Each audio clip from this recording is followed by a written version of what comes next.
City newsstands have been a vital feature of Hong Kong's culture for centuries. But today, they're fighting to survive. 政府都唔中意報攤㗎，政府唔中意報紙檔㗎。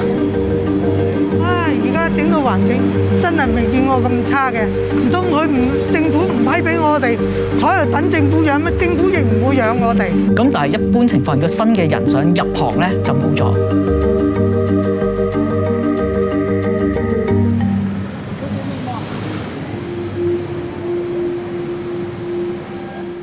In cities around the world, the humble newsstand has long been a lifeline for commuters and tourists alike. At the peak in the 1990s, Hong Kong had as many as 2,500 of them dotting street corners all across the city, and all run by the familiar face of your friendly local hawker. But in the last 30 years, they've declined so quickly that now there are only about 350 newsstands left.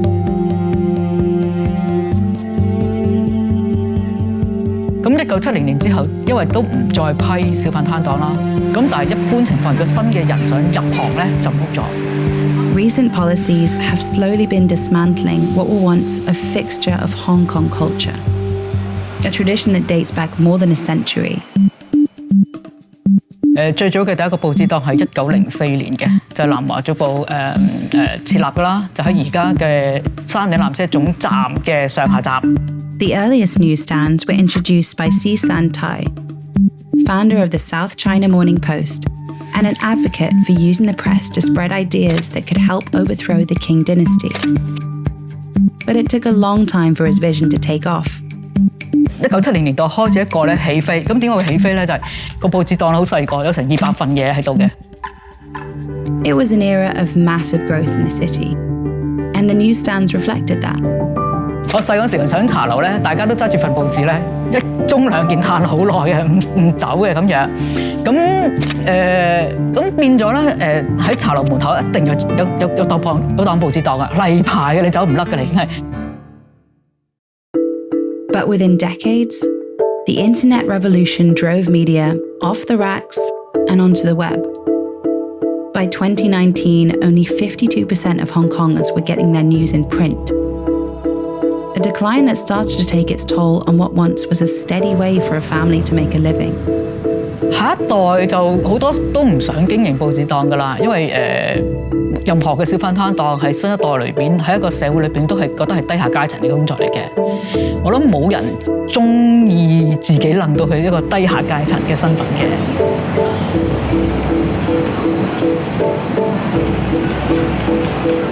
我叫 Kathy 咯，呢個報紙檔做咗20年啦。Kathy Tse, the third generation of her family to run the hawker on Portland Street.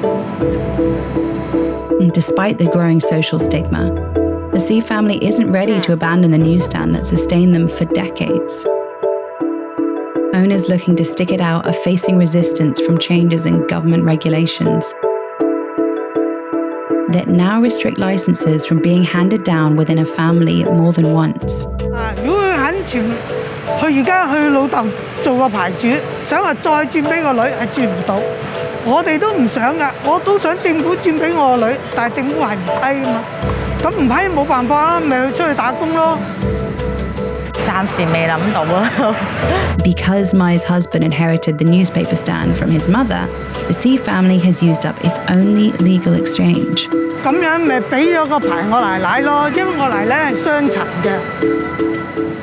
In the 1970s, the Hong Kong colonial government used the stands as a way to give jobs to the city's disabled people, giving them an opportunity, a ticket to the middle class. 不過淨係賣報紙咧都可以揾到食㗎啦，因為嗰陣時啲《東方日報》真係好好賣，以前賣報紙係賣千幾份嘅一日，出嚟出《蘋果日報》仲好賣，日日賣清光㗎，真係。During their heyday, newspaper stands in the city earned, on average, $6,400 a month, enough for a comfortable life. But today, stands pull in about half of that, $3,000, barely enough to feed a family. 而家整到環境真係未見過咁差嘅，而家靠賣下水啊，賣下煙仔啊，都維持到2餐嘅，以前就有人工，而家冇啦。唔通政府唔批俾我哋，坐喺度等政府養咩？政府亦唔會養我哋。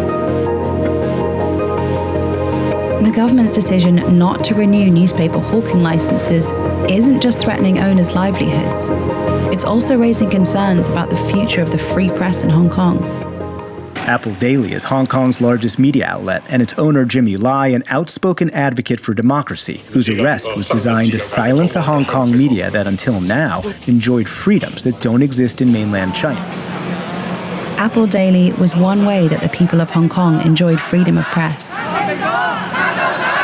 俾份蘋果嚟，唔使紙巾啊，唔使紙巾。講人權啊！講咩人權啊，大佬？保釋，佢軟禁佢喎。保釋去軟禁聲。Kwan has been working at media companies for over 10 years and has seen the decline of newspaper stands firsthand. 呢度就係尖沙咀嘅天星碼頭啦，咁樣。咁其實天星碼頭嗰個報攤都好出名嘅，因為以前咧就係靠渡海小輪過海啦。以前喺香港嗰啲內地遊客最中意買啲內地嘅禁書啦，好好賣嘅，咩習近平啊、薄熙來啊、江派啊，即係好似寫緊嗰啲江湖小説咁樣咧，好多人買。Newsstands distributing anti-government books banned in China are now under renewed scrutiny.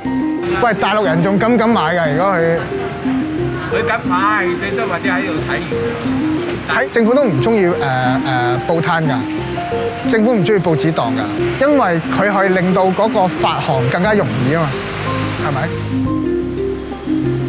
Newspapers have played a vital role in Hong Kong's history, helping to spread information about social and political events. Chung Wing has been working as a newspaper vendor for 50 years. 到後尾8964啦，咁呢個民運咪啲報紙咪好賣咯，日日都賣好多報紙咯，個個關心國家啲嘢啊咁樣，內地啲新聞啊咁樣啊咁啊。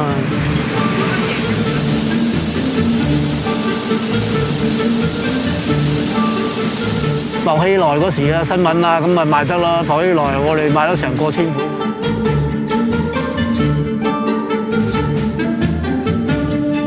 刑事書冇晒啦，收晒啦，出版收翻晒啦，因為國安法冇賣嗰啲書出版得唔出㗎啦。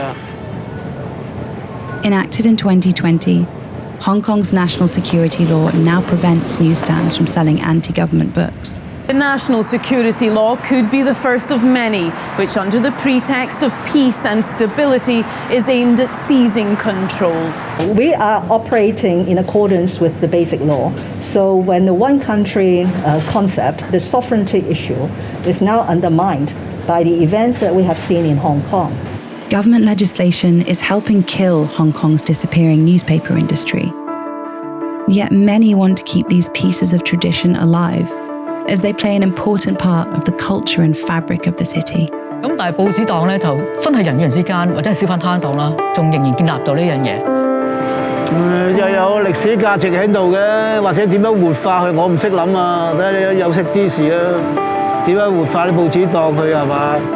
人哋外國遊客嚟我哋香港啊，都係想睇我哋啲特色，我哋係特色嚟㗎嘛。其實如果政府係容許佢哋繼續存在，或者容許再發多少少牌咧，我覺得其實佢調翻轉係可以生存到。